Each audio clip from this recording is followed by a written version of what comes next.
Most people don't get involved in the legislative process, and every survivor kind of has their own way of speaking up. A lot of survivors write books. A lot of survivors go out and speak. I feel motivated by changing the laws.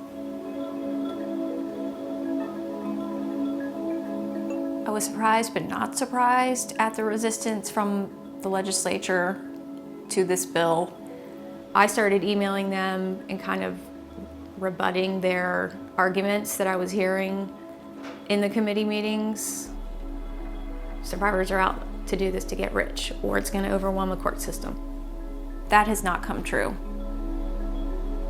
I don't know if any of them have really been educated on assault and abuse to where they can really understand the lifelong impacts that it has.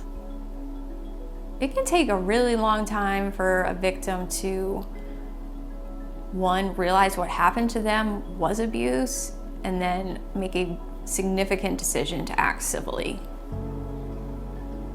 I think it's wrong when others who haven't been part of what happened try to limit time for someone's trauma. There's no end point for it on some imaginary timeline. I think the Senate took it up first.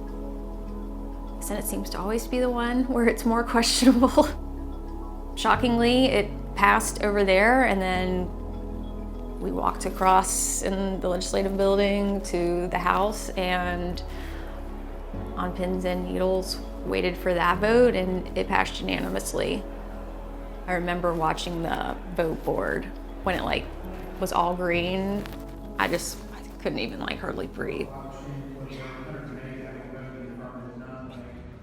Finally, in North Carolina, justice will not be denied just because it's delayed. You go from 2016 not thinking you're going to be able to do anything to, oh my gosh, I'm standing here with the governor who's signing this bill that has a lot of great things in it for sexual assault survivors, but specifically for me was going to allow me to do something to take care of me and my mental health going forward for probably a lot of years.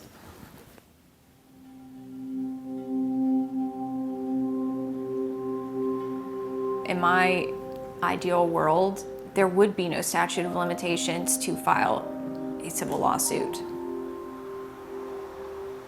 A lot of people don't know that churches actively work against these types of bills in every state. They know what it means for them. They know they're going to be held accountable. They didn't cause the abuse, but for not having safeguards in place, that would have helped avoid it. I think there's just still a lot of change that needs to happen as far as how we view women in our culture. Not to say that abuse does not happen to men. It happens very frequently. But while people can often say that they don't value women less, deep down I think their actions can reflect that. And when you fight change that can greatly impact people from things like sexual assault and sexual abuse, that says a lot about who you are.